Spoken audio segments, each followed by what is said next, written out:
Today, I'm pleased to be speaking with Beverly Ryder, an executive leader in industry and digital transformation, business incubation, the Internet of Things, smart cities, plus cloud and telecommunications. Beverly is a chief commercial officer and head of solutions and delivery, as well as the tech and digital company executive director at NEOM, a vision-driven organization centered around what the future will be at a time when the world needs innovative solutions.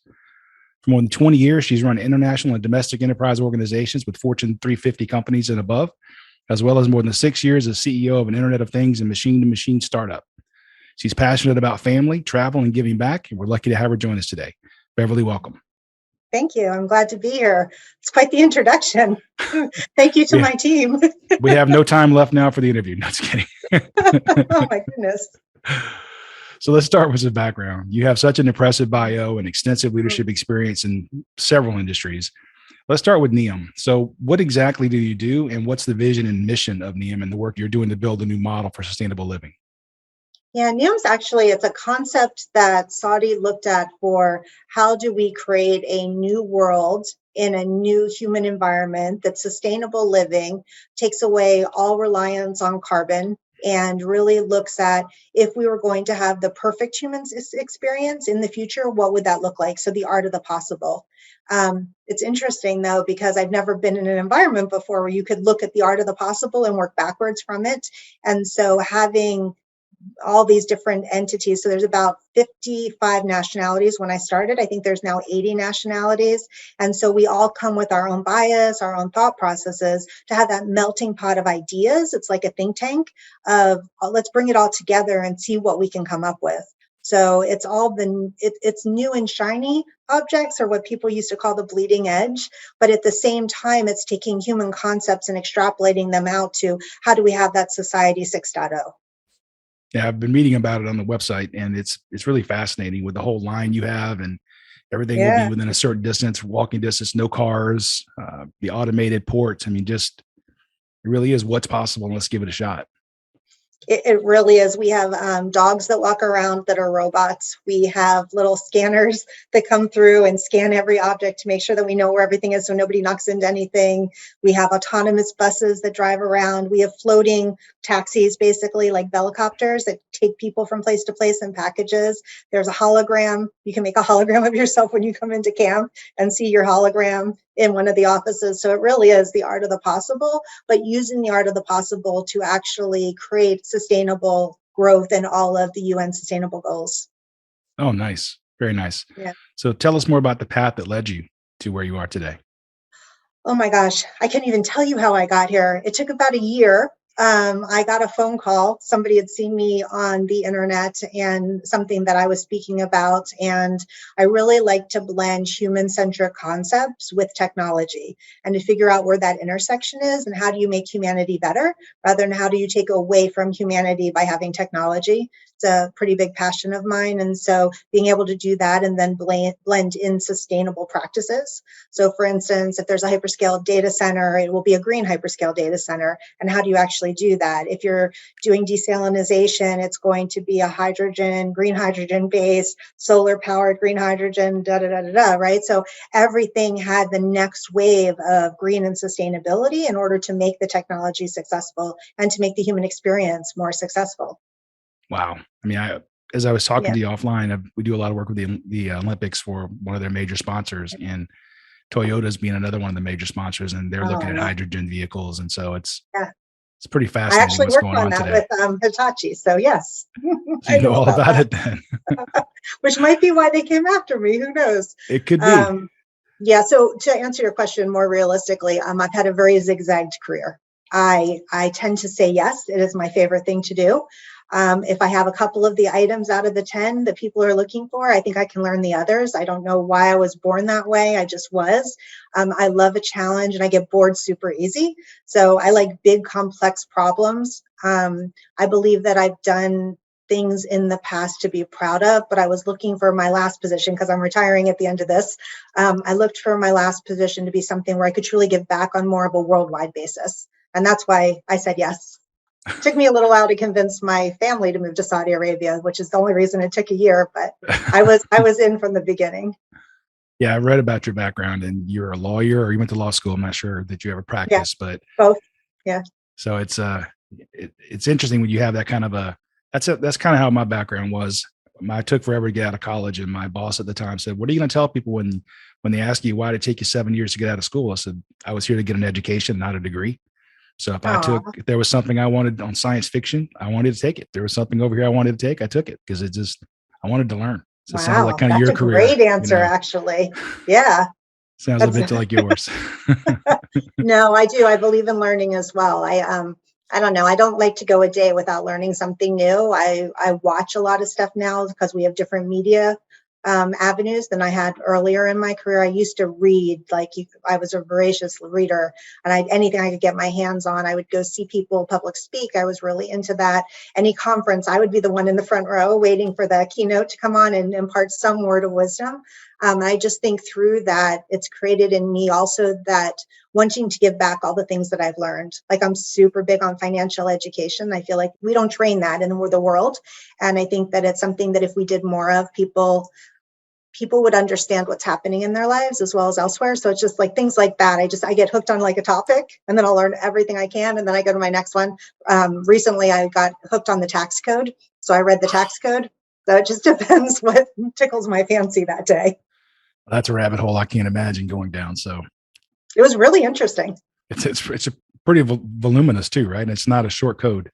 It is not a short code, but I found lots of things that I didn't know before. But my husband had that same look that you just had when I said, "Hey, I'm reading the tax code." He was like, "Huh?" I'll pick up almost anything, but the tax code, I may have to draw the line at that one. So when did you first discover your passion for technological innovation? Oh, it was by accident. I was an attorney and I was practicing, and I was asked to do some different types of law. And so I got into doing a little bit of contract. I did a little bit of family law, like a little bit of everything. And there were a couple technology projects in telecom. And so at the same time, I had a baby right in the middle of it. I actually took the bar 8 months pregnant, started work with a newborn. It was crazy times. And what I discovered in that was, well, it's kind of funny now, but at the time I was working like any 1L or new person in law does. I was working like 90, 100 hours a week with a baby, which probably isn't the best for the baby or for the mom, but that's what I was doing because that's what was expected when I was younger. And I worked with a telecom company, and they were like, "Why don't you come on board here? Like we have like regular hours, like you go home at the end of the day and you don't have to work 80, 90, 100 hours a week." And I was like, "Okay, well, why don't I try that? Because it'd be better for my family." Turns out it wasn't the job, it was me, because I still worked 80 hours a week. I still loved what I did. And what we found out is that I love sales. I loved commercials. I love sales. I love the art of the deal. I liked anything that was putting pieces together or there was something broken and I got to fix it. And so within about 3 months, I converted over to running a sales division. And that's kind of how it started. Wow. You started off by saying it happened by accident, but don't the best things in life happen that way? Always.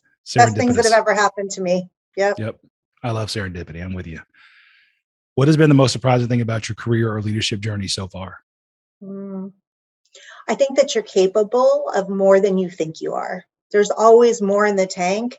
The work always gets done somehow. People just always like, "Oh, there's only so many hours of the day," or, "Oh, you need to have balance." Well, I've learned in my life, I have no balance. I'm all in on whatever I'm doing in that very moment. And so I strove, I got to tell you guys, for like 30 years to find balance, only to find out that I will never have it. And that maybe some people don't. Maybe some people are just all in whatever moment they're in.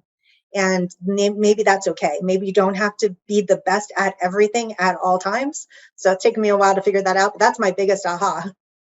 So your gas pedal's always mashed. Your direction can change, but you're always full on.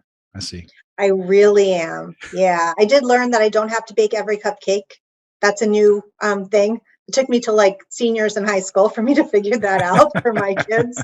But things like that, you just want to do everything you think you're supposed to do, whoever you are and in whatever role you view yourself at. And there's not enough of you to go around. So sometimes you're just 100% worker. Sometimes you're 100% mom. Sometimes you're 100% wife, 100% daughter. I just try to do the best in the moment with that person that I can. It's a great attitude to have. It's rare, I think, but I'm with you on that one. I only know how to do one thing, and that's full on. I can't Mhm. halfway do something. I'm either doing it or I'm not. I got them Mhm. all in. So I think it's for me at least. What you're saying resonates with me because I feel the same way. So, Yeah. what are some of the major trends, innovations, and technology and business models that you forecast having the biggest impact on sustainability in the future? Yeah, well, right now, the thing that's impacting everything is the financial markets.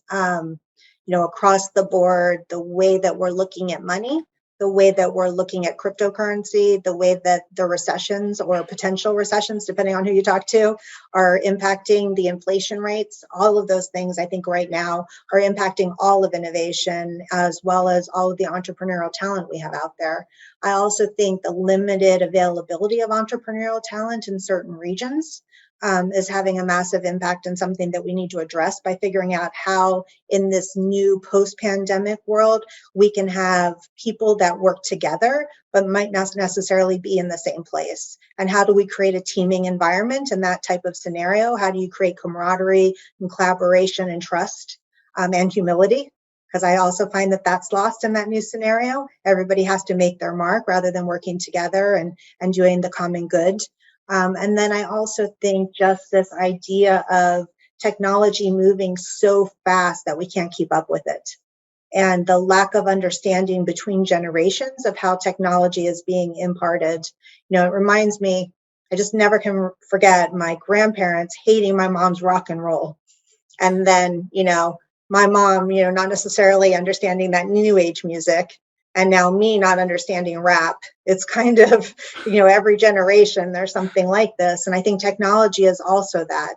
I see my grandma who's 94 using the computer and getting on Facebook. Like, to me, that's just a massive wow moment, right? That means that the internet has permeated society.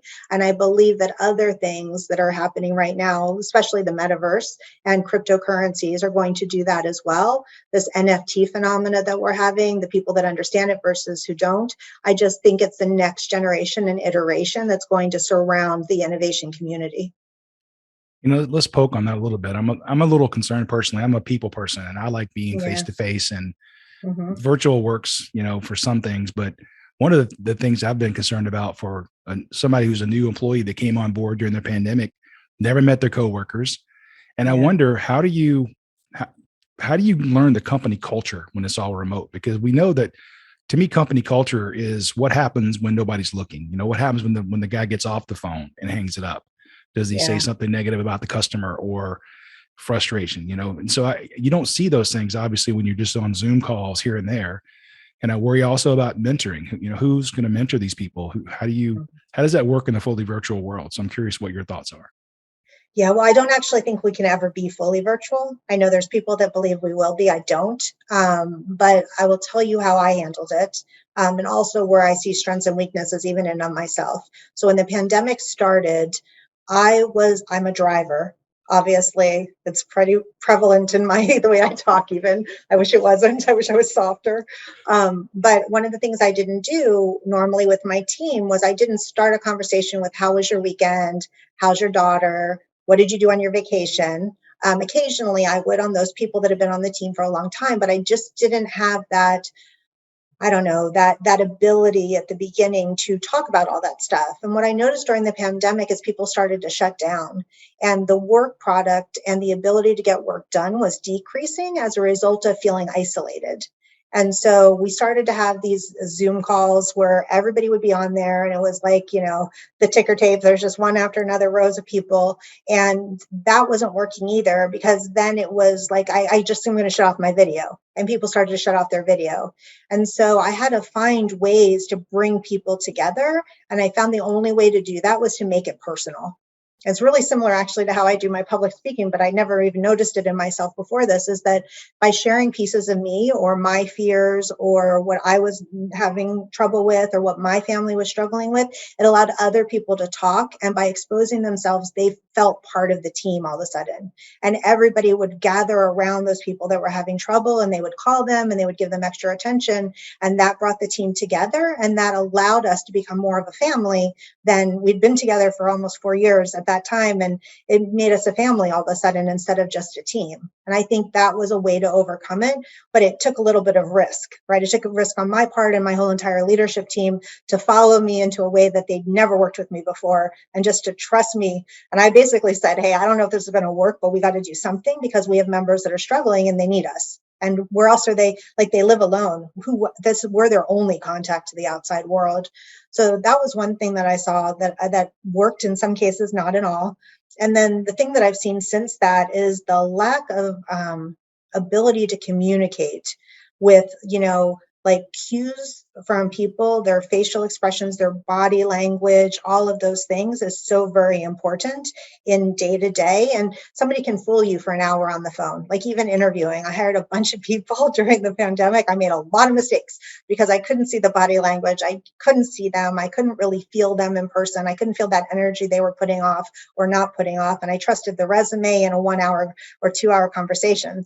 And I think that happened as well in the team environment where you started to just say what needed to be said or what you thought you were supposed to say, and the truth wasn't really getting told.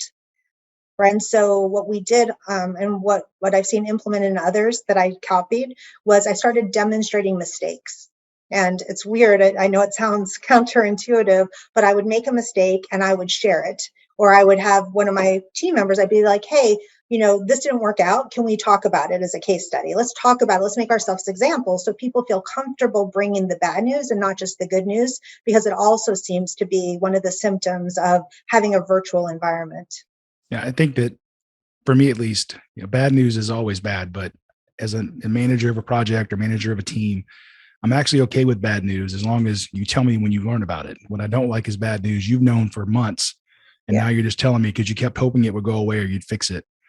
And I think you have to create an environment where they're going to come forward and tell you these things that are maybe not positive. Yeah. And I'm a big believer I don't know if you found this, but I found as well, people are not as nice in this environment as they were when they were face to face. It was much harder to be bitchy or nasty face to face than it is in this environment where you can shut off the video afterwards. And so I saw some of that bad behavior coming out as well. And in some cases you could like redirect, but I haven't figured out how you shut that piece of this I don't know what you call it, symptom off. Yeah.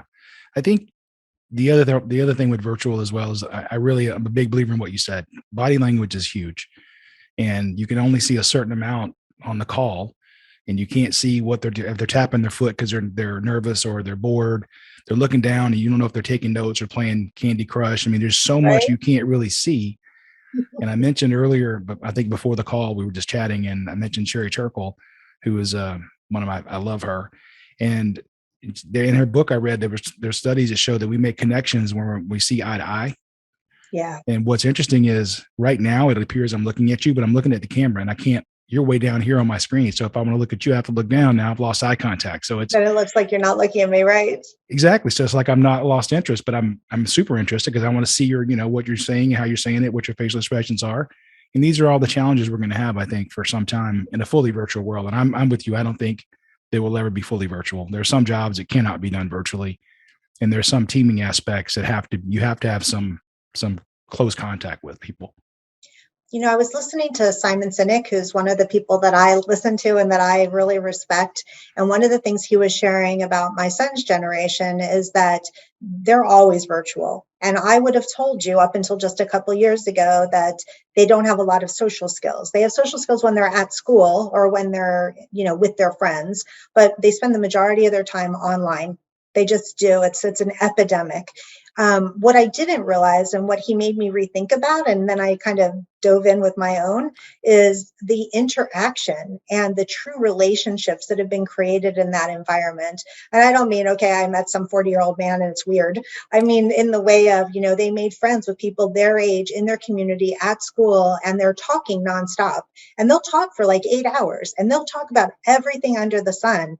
And then sometimes they record themselves and they put these little snippets together. And it was so interesting to listen about, like, one was a World War II conversation. One was about about, oh, there's all these types of ammunition over time. And then there was another one about goblets I don't even know what goblets had to do, but there was a whole dissertation about goblets in one of them. And so it was really interesting to me that they were thinking so deeply and esoterically about topics. And I would have never thought that's what a bunch of teenage boys were doing. Nor would I, having one right now. But maybe he is, and you don't know, because I had no clue. He's always on his phone and computer. You are correct. And I feel just as guilty about that as the next person, that how much they're too much screen time. But yeah, it's I don't know. How do you stop it? So I do kick him out of the house occasionally. So you got to go play basketball. You got to do something. You got to get out, leave your phone. So yeah, I know people are worried about it. And I, like I said, I'm worried about it too, but I also now see that there's way more under those covers. And I just hadn't taken the time to look under the covers because I was just like, oh yeah, that's just gaming. Well, it turns out it's not just gaming. It's also programming. It's also deep research. It's also how do we beat the dragon? And you have to learn about goblets, I guess, to beat the dragon. So I'll have to ask him about that one. He'll have to inform me. In a previous interview, you spoke on how our modern day systems are being transformed from complicated to complex. Can you share more about what you mean by this?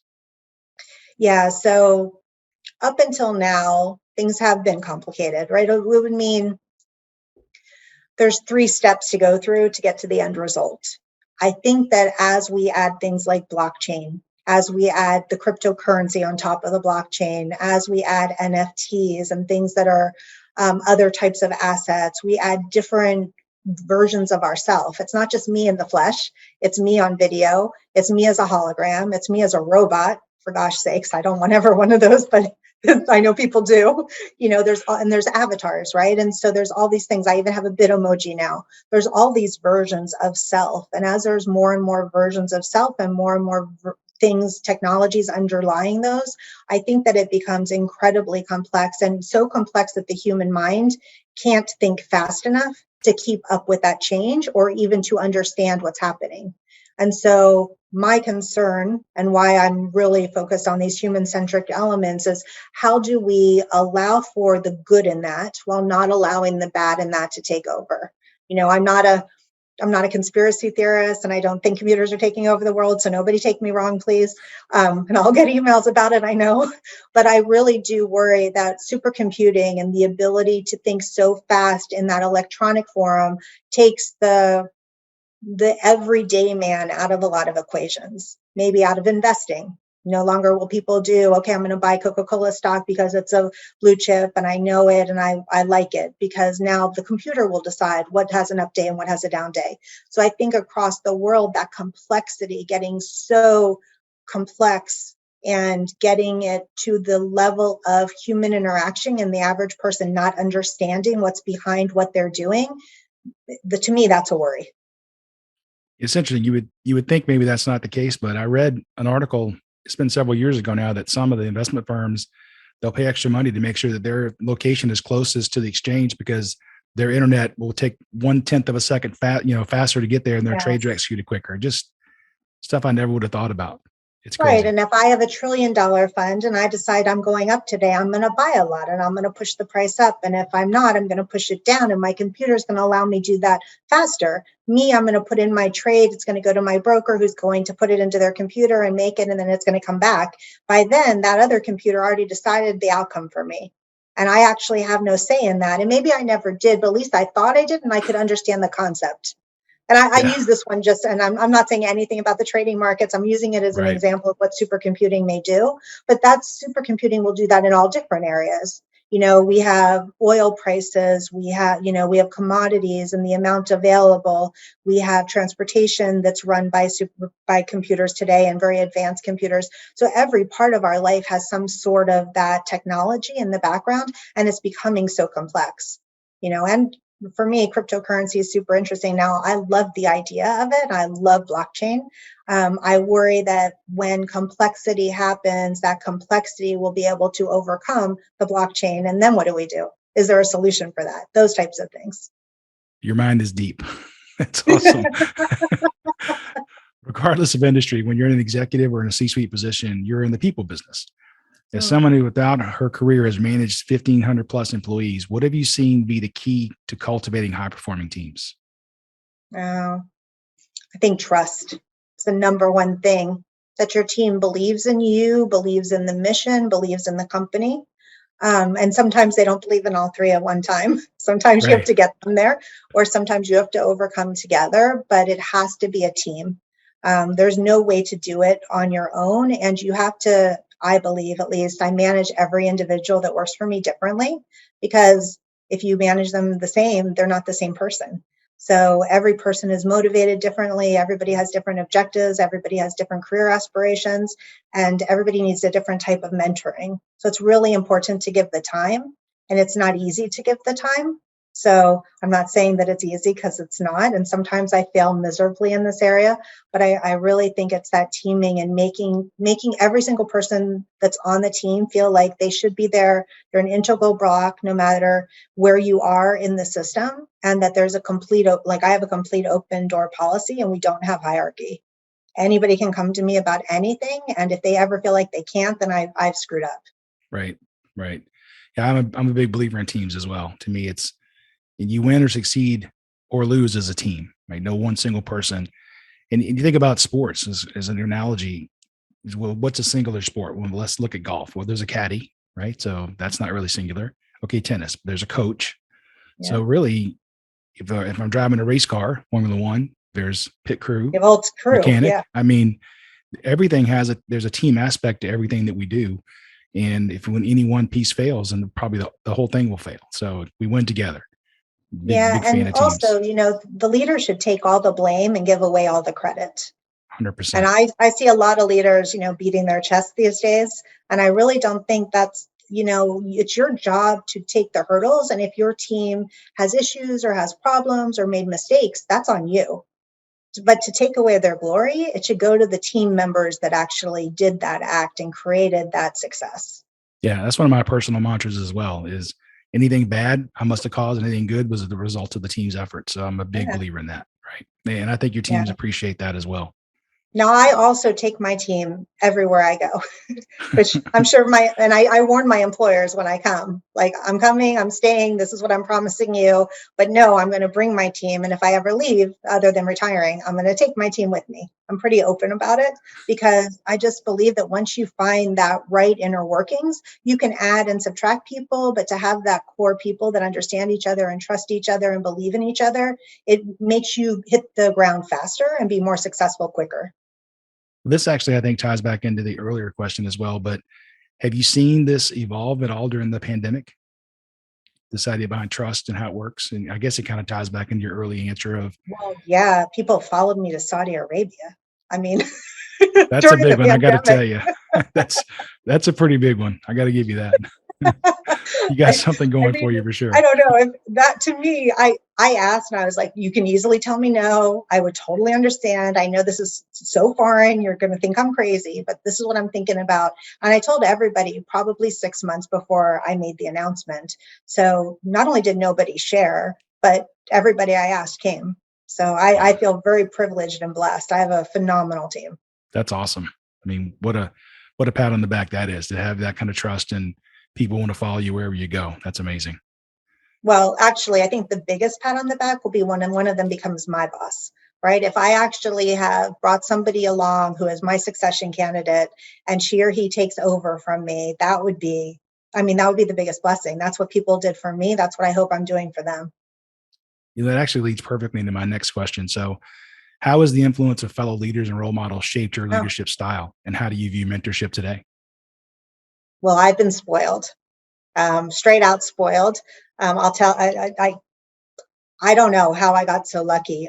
Every time I've been anywhere, I have been attached to a phenomenal leader. They're not always my leader, but somehow I found somebody to mentor me. I think in some cases I sought them out and sometimes they found me, but I've just been, blessed. Like, I can't even believe, from my undergraduate to my law school to my graduate school.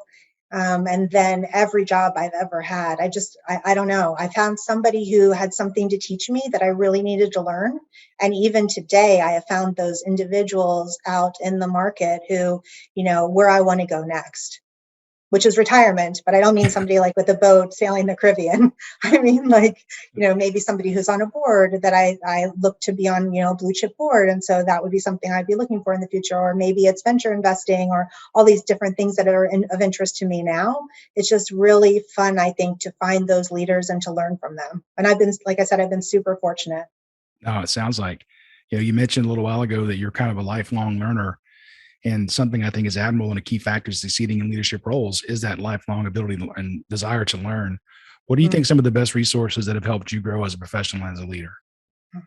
Actually, mentoring others makes me learn the most, because I have to look inside myself. Like every place I've ever been has wanted to give me a professional coach. And I love my professional coaches. They're great. It's kind of like having a therapist to go to. I'm like, hey, what do you want to talk about today? Give me a topic. Let's talk. Right. But I actually think mentoring others makes you look inside yourself, makes you think about your history, and makes you think about what you're doing today, your methodologies of how you're doing it, and how do you get them from point A to point B where they want to go. Right. And for me, that makes me go to all my resources. I go to my mentors to ask questions about their questions. I go to the books. I go back in things that I've read. I find all these vignettes and all these podcasts, and I'll send them. I'll be like, oh, this is a great answer to that question. And it just makes me go looking.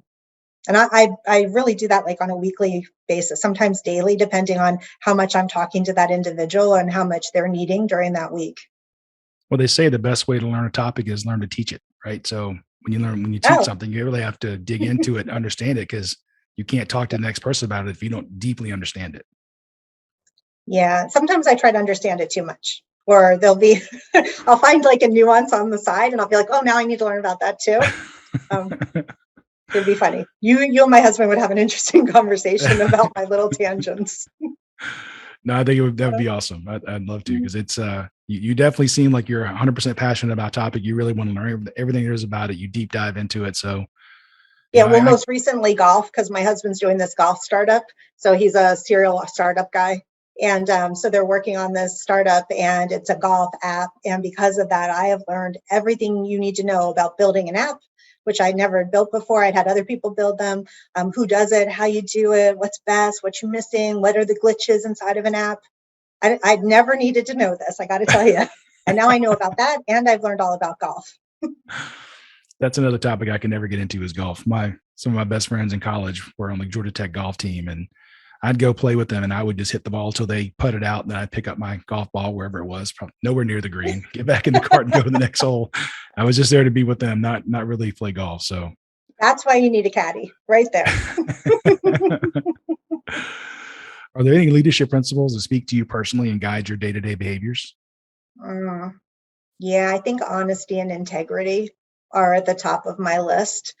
Being true to who I look at it every night when I look in the mirror. I think that it's so easy to lose your way in leadership, and it's so easy to take shortcuts or to, fray around the edges a little bit. And so I try really hard to stick to, hey, I know what the truth is, and I know what's right and wrong, and how do you stay in there, and how do you bring your team along in that and not take those shortcuts, even if it's going to take more time and effort or longer. Right. What's the best piece of advice you've ever been given? Oh, I told you this already. Say yes. Whatever comes to you, just say yes. Like once I bought a school for somebody out of China. I don't know anything about buying a school, I got to tell you. I had no idea what I was doing, but I looked at 37 schools. I found a school and we bought a school. So you just say yes and you learn through that process. It's actually super fun too. It keeps you energized. Right. That takes courage to just say yes all the time too, by the way. I mean, I don't know that I could do that. That's because the opposite side of that coin is by saying yes, by saying no occasionally, you're saying yes to something else, which is another thing I've heard a lot. So yeah, no, and that's true as well, right? I just believe that, you should look at everything as an opportunity. And so maybe even in your nose, you're looking at the opportunity of what your opportunity cost is on the other side or where you're going to, right? But and I also think staying positive, like I wake up, well, here's two other things. I wake up every day in a good mood. And I learned when I was young that a lot of people didn't do that. People didn't start their day with a smile. They didn't smile at others, and that a little smile could go a long way. And so I decided that whenever I had trauma, bad stuff happen, 24 hours, I could be miserable. I could be bitchy. I could be my worst self for 24 hours. And afterwards, 25 hours, it's over. I do not allow myself to go further. And so no matter what, and I've had some big things happen, like we've all had catastrophic life events. I've had them. And you can be sad and you can be angry or whatever, but it has to be over and you keep it contained. And so for me, that's worked really well because then it doesn't bleed over into my team, into my work life, or into my family life. That's a great one. That's a great adage. I know my dad told me when I was young, he says, son, you have a choice. Every day you wake up, you can either be happy or sad. It's your choice. You really want to go through life sad? And I took that to heart. It's just, let's treat every day as a new day and a new opportunity and be happy about it. So. Well, yeah, and be who you want, like treat others how you want them to treat you. People have said that since I was little, but as I get older, it becomes more and more important. I think with the advent of so much social media, people are not as nice to each other and people are hard on themselves. And so I think if you don't emulate what you want others to be, then shame on you. And so I really believe that, treating others and appreciating the good in everybody and trying to actually talk about that and talk about our similarities, not our differences, whether it's in the workplace or elsewhere. I think that that's really important as well. Yeah, I think we're almost at the end of our interview, but I think that's one of the key points for me is in today's environment, people don't really listen to each other, right? We just yell at each other back and forth and we have our opinion and we don't want to hear your opinion. And I'm good, you're bad. That's how we live in our foxholes and just hurl epithets back and forth. And that's really unfortunate because if you listen, you might see a different point of view. And if nothing else, you understand that person on a deeper level. So exactly. If we can figure that one out, we can solve world peace. That's awesome. Okay, we'll work on that. So maybe that'll be my next thing. That's your retirement plan right there. Work on world peace. I'm almost scared to answer I don't think you can answer this question, but what is the best book or article you've read recently? And what was the key takeaway?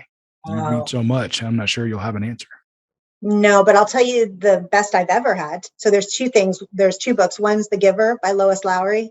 And it's about deciding whether you're going to keep all the knowledge or share it. But if you share it, you end the way things are today. I'm all for that.